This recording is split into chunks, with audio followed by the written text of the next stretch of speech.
Hello, and welcome to my very active channel. Today things are going to be a little different. Minimal funnies and talking about a subject that is close to my heart and something that is a daily factor in my life. Depression.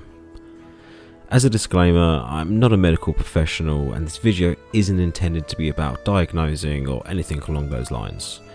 Just simply putting awareness for not only yourself, but to those you love.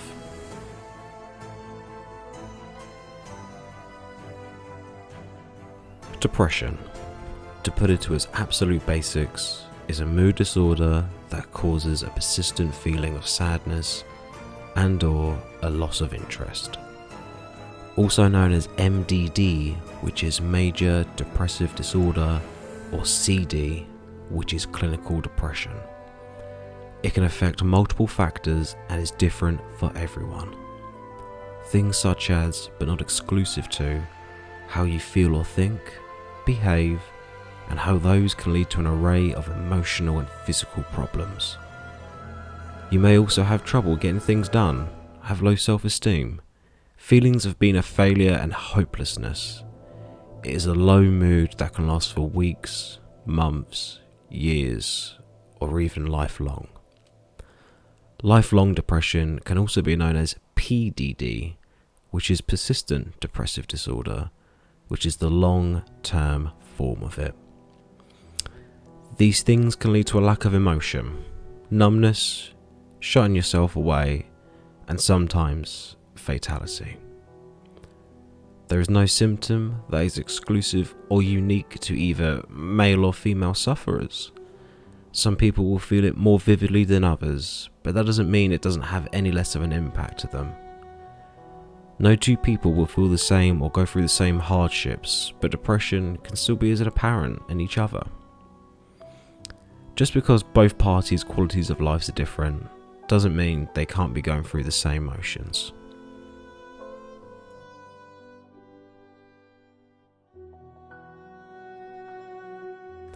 In 1969, a Swiss-American psychiatrist, Elizabeth Kubler-Ross, published a book called On Death and Dying.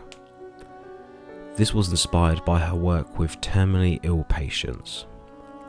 Whilst I haven't read this book and have only simply researched into it, Kubler-Ross describes these stages known as the acronym DABDA, which is denial, anger, bargaining, depression, and acceptance.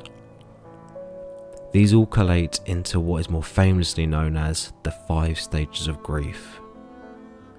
These stages go by the following: denial and isolation.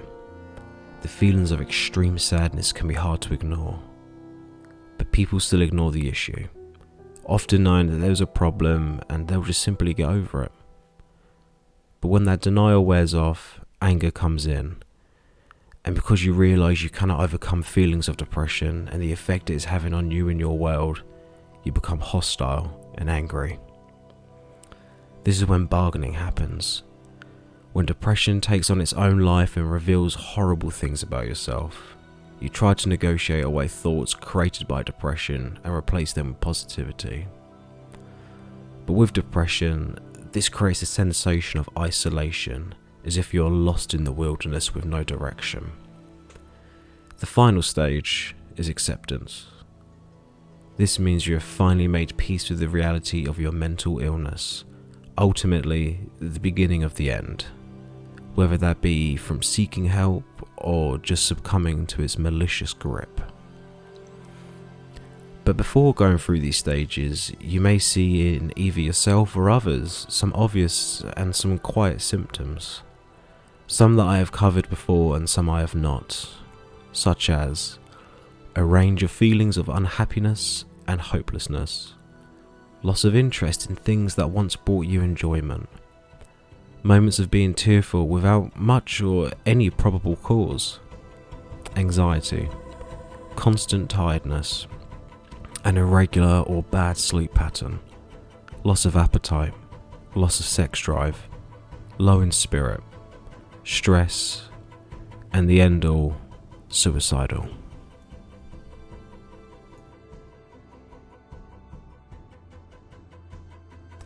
During these times, whilst you are at your lowest and having feelings of worthlessness and isolation, you may feel as if seeking any form of human interaction is something you don't need or want, but it's certainly something that can help. Take it from me, before going more off the rails, just having someone lend an ear would help chip away at that indescribable weight on your shoulders. Something that doesn't happen the further into the rabbit hole you go.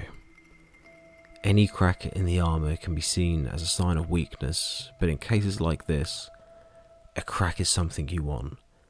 Any form of light that can seep through is better than none. Now, I'm certainly no dietitian. Quite frankly, I'm not a lot of things, but a good healthy diet can play a big part in this. The gut is believed to control the brain.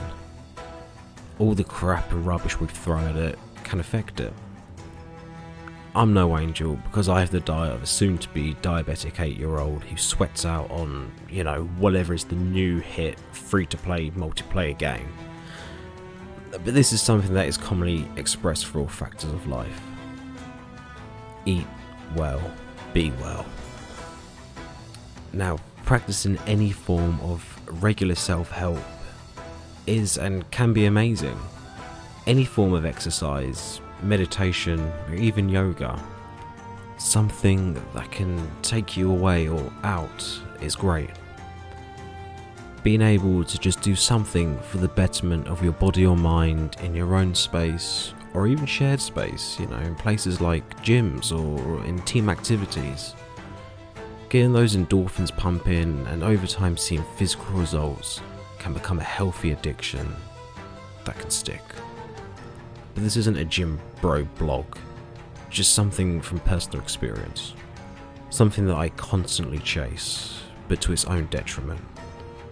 I've achieved weights at the gym the regular person could never do.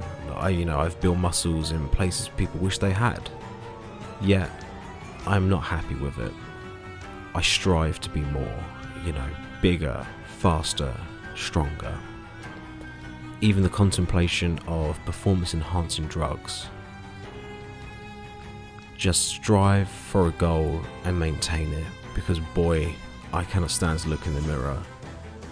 I can't stand to see what I've become, and no one deserves to have that feeling of disgust. But enough about that gym life, because my views are that I've filled the glass half full, but I'm coming in, guns blazing, erections raising, saying it's half empty. The ugly truth is, if you've suffered from depression before, you're susceptible to it creeping up on you from time to time. I'd love to say it gets easier, but bam, it comes in like a freight train. Just each time you know the signs, you know the triggers, and whoever's stuck with you will also be aware. Keep those people close to you. Learn to lean on those loved ones because you aren't a burden. You're not just some fuckhead who's being sad. You are loved, and even if you don't speak to people regularly, they'll be happy to speak to you alive.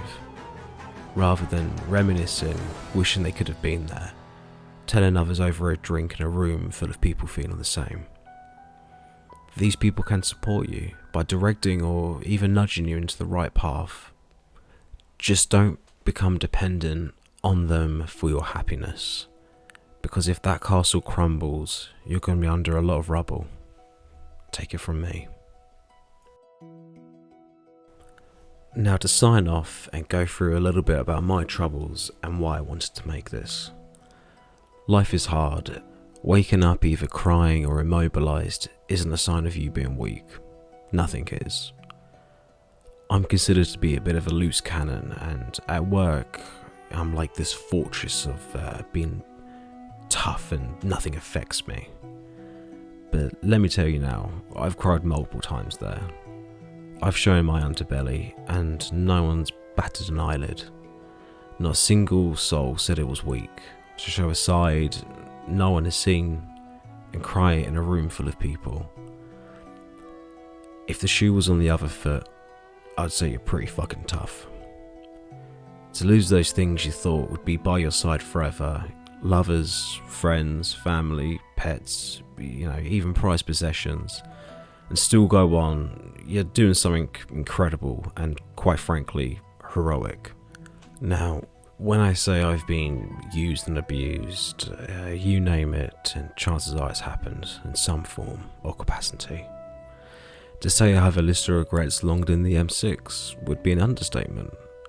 At the time of writing this, I'm 28 years old, and I've thought about the end, lights out, more times than not, and to be honest, it has been a plan and foiled in so many ways multiple times. This isn't a cry for help, nor is it something people should be worried about. If I didn't want to be here, I wouldn't be. So take solace that every day I wake up, I'm still here, cocksuckers. If you ever feel like you can't get out of bed, you're not alone. Those few seconds when I wake up and don't know who I am are the best part of my day, because after that, it is just surviving until I pass out again.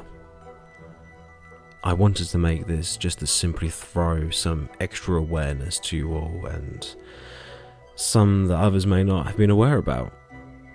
If you have learned anything from this video, then in my eyes, this has been a hit. We are all in this together, and will be for a very long time.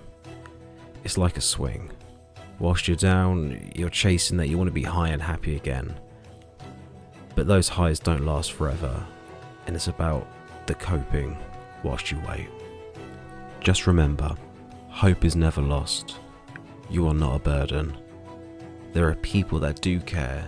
They might not have found you yet, but they are out there.